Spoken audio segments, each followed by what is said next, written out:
Hey, I'm here with another battle report. We got 2,200 points of Skaven versus Warriors of Chaos. Special characters are allowed, and all other percentage rules apply. We rolled up a random scenario and ended up getting Dawn Attack. My opponent placed his army first, and starting on the left side of his battle line, he had 5 dogs, a chariot that was unmarked, 3 trolls with the Troll King, a horde of either 40 or 50 marauders with great weapons, along with Sigvold and the BSB in that unit. Then the black model on the right represents his hero that was on a Slaanesh mount. To the left there's the Slann model. He has another unmarked chariot, 5 dogs, and then to the right of the house he has another 6 dogs but lined up too wide.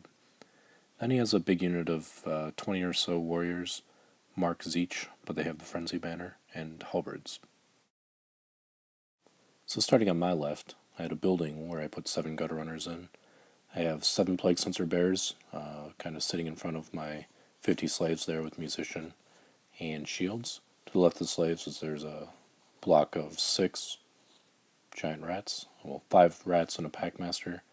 I've got another block of giant rats in front of a cannon to the right, and another unit of 50 slaves with shields and a musician. I've got a unit of, looks like 28 plague monks with the plague banner. I've got another unit of giant rats. I've got 7 gutter runners, poison slings, being in front of another warp lightning cannon. And then I've got a unit of, I believe, 40 storm vermin with the flaming banner. With them, I've got all my characters, so I've got 2 level 4 Grey Seers, BSB, and I have a Warlock Engineer with the Brass Orb, and a Warlock Engineer with the Doom Rocket. So I know my army's not going to be able to win in close combat, so I really have to focus on my shooting and my magic. I did take 2 Grey Seers, and that gave me a lot of flexibilities in what spells I had, and which spells I could cast each turn. My general had Wither, he had Plague, he also had Bless with Filth, and then I gave him Skitterleap for his signature. My non-general had the Dreaded 13th, Cloud of Corruption, Vermintide, and Scorch. I was unable to steal the initiative, so he got to go first, but he doesn't have a wizard, he doesn't have any shooting, so his turns are, pretty quick. He moves all his units forward, he is not, afraid of getting into combat with me. I mean, I'm just Skaven. He does move his left side up as well, and this is what I'm really worried about. All I have over here are a couple packs of giant rats, plague sensor bears, 2 units of slaves, and my gutter runners. No leadership to speak of. So, as soon as he gets into combat, sure, I might be steadfast, but I'm not going to be sticking around for all that long. And I got my darts, to try to redirect a bit, but I just feel like it's a lost cause on the side of the field already. So here's kind of the aftermath of my turn.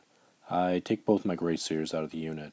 My general I put off to the side, keeping him within 12 inches of the BSB, so you only could move 10 anyway. But I'm just trying to get over there to get a little more leadership into the rest of my army. Plus, he does have Plague, so he does have a ranged spell, and I want to be using that on his big unit of Marauders. So I also get to Skitterleap off, sending my non-general Grey Seer right into the thick of it for over there. I was thinking, if I can get Cloud of Corruption off, or if he dispels that, if I can get Vermintide off, I can get rid of that spawn so that he can't, do his random movement and take me out. Fortunately, he dispelled the Cloud of Corruption and failed to dispel Plague, I believe, and was out of dice. And so I tried to cast Scorch, and I failed to cast. So I didn't actually get Vermintide off on this turn either. And so that leaves my Grey Seer open for his dogs to charge forward, and then his spawn and compulsory movement to then go sideways and hit the Seer, and he took him out in 1 round of combat.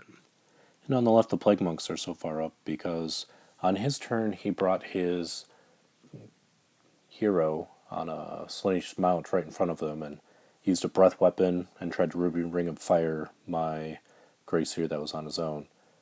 And I charged him, ended up breaking him from combat, and I ran him down. His dogs I was able to shoot with my gutter runners. They panicked and they're fleeing. My cannon attempted to shoot in the middle of his big horde, misfired, exploded. Then both my slaves failed their panic checks, and both of them run to the nearest board edge and ran off the board. So my Plague Sensor Bears on the bottom left end up doing pretty much no wounds to his unit of trolls, and he charges in his chariot to my Plague Monks, killing quite a few. He ends up winning that combat, and so I lose Frenzy. I opt not to use my banner because I'm saving it to fight his big unit of Marauders, hoping to get into that combat. He moved his Marauders to the side this way because he wanted to bring them all the way across the field to fight against my Storm Vermin. He figured if he charged in, he'd have to overrun, then he'd have to turn, and just be a lot more steps trying to get over there. So he decided just to reform and to move his 4 inches. So on his turn, he had moved his unit of warriors up. I took my Warlock Engineer, moved him up. This guy had the Brass Orb, and tried to throw it at them, but ended up throwing it way off to the side and not hitting anything. But he does set himself up to be a redirector pretty well there. Definitely expecting him to get killed on the first turn, but since they have the Frenzy banner, they're going to have to overrun and pull themselves out of getting a charge on his next turn. So on the left side, he ends up killing the Plague Sensor Bears on my turn. He's able to reform his trolls, and now the units that I thought, were sneaking around the back are dead center being targeted. I did try to shoot some slings off at the horde. I'm trying to whittle that down any way I can right now because it's a lot of guys and I don't have much to deal with it. So in order to start clearing out some of my troops, takes his trolls, charges at my gutter runners.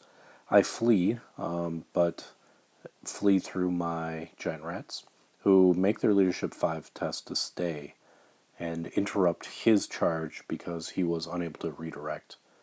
He failed his leadership check to do so, so I ended up having to stop 1 inch in front of my unit. So save the gutter runners for at least a turn here. So the last turn, my Plague Monks were able to win combat against the chariot and force it to flee. I didn't have to pursue because I was no longer frenzied, losing the first round of combat. So I decided just to stick around. This way, if his unit of Marauders charge me, they're in my front instead of my side.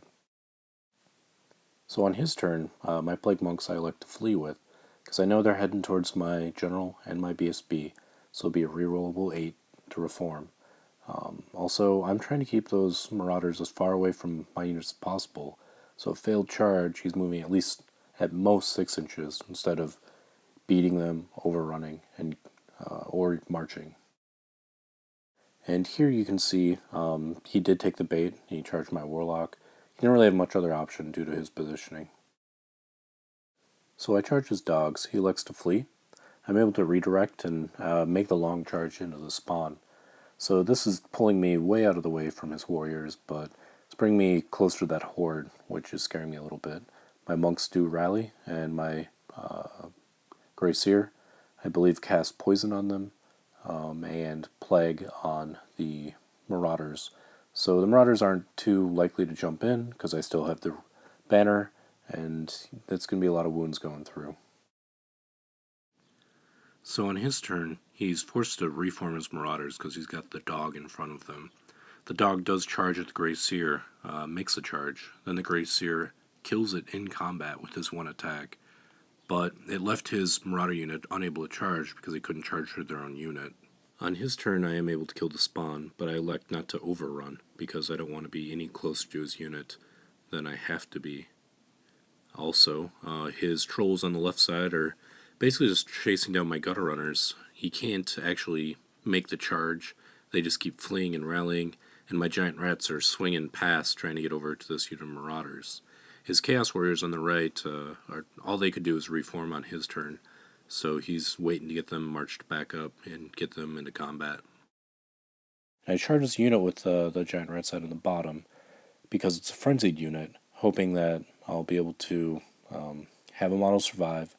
He'll have to pursue and pull him out of position, because the more magic spells I can cast, and the more I can whittle down this unit, the better.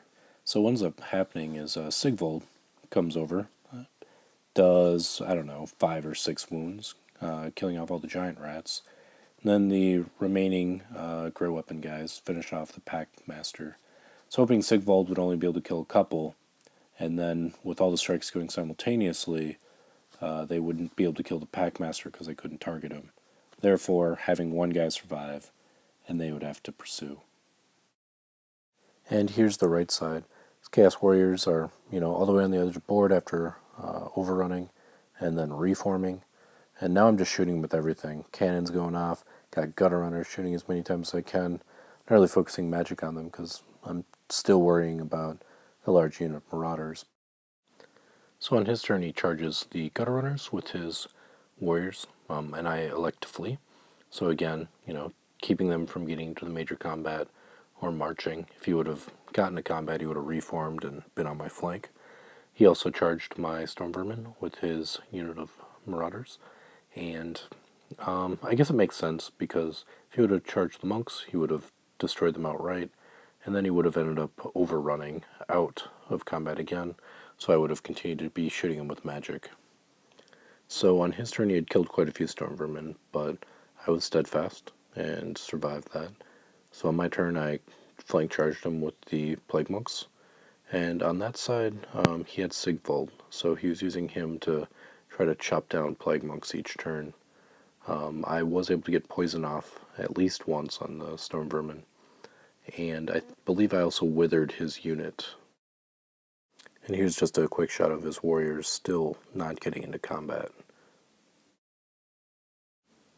So with this battle, he's able to kill quite a few monks with Sigvald, but I've yet to use my banner for the monks, and I'm able just to rip them apart. Did quite a few wounds, actually won combat by quite a few, and then I make the joke, oh, well, too bad Sigvald isn't stubborn. And lo and behold, Sigvald is stubborn, so his unit sticks around for another turn. And now I'm kicking myself a little bit, because that joke that I made caused us to look at the rule book and find out, that rule. So it's top turn 6, and I don't think he realizes it's turn 6, so he doesn't try to charge anything with his warriors. So he ends up just reforming them and moving them, which is fine by me. He may have been able to grab the gutter runners or the cannon on this turn. In the next combat phase on his turn, I decide to put all the tactics I can on Sigvald. If I'm able to put some wounds on him and take him out, that'd be great. Realized in the last combat phase that he was only tough 4, 2+ armor save with regen. Well, that unit has a flaming banner, so they can get rid of the regen, their strength 4, make him roll a 3+. I do have quite a few attacks that went on to him. I was able to do 1 wound on the last combat phase, and then 1 wound on this turn as well. Coming to the bottom of 6, he's able to kill all the Plague Monks with Sigvald. He's able to do a couple wounds to the Storm Vermin, but I am able to actually get through the last one I needed on Sigvald. I won combat, but his unit stuck around on the reroll from the BSB. In fact, I don't believe there's any of the unit left except for the BSB. He stood his ground though, and I didn't get the points for him. So after a brutal first turn, which I lost my cannon of both slave units, it ended up turning out more in my favor than I had expected. I tried to move my leadership over, but when I saw that wasn't working, I abandoned the left flank in general. I was able to use my redirectors to great effect. If I wouldn't have been able to keep his Chaos Warriors from fighting my Storm Vermin early, or redirecting his Marauders, or at least slowing them down, I don't think I would have had a lot of chance. If he would have gotten them in early, and with full unit size still, they would have torn through me within a couple turns. So this was actually a practice list for Origins. I'll be going to that tournament in June. I will be changing it up a little bit. I'm not sure about doing the whole double seer thing. It's great to have the different spells for magic to make sure you've got everything covered, but it's a lot of points, and in this case, I put a little recklessly and sacrificed one early. But I don't know, we'll see. Anyway, thanks for listening.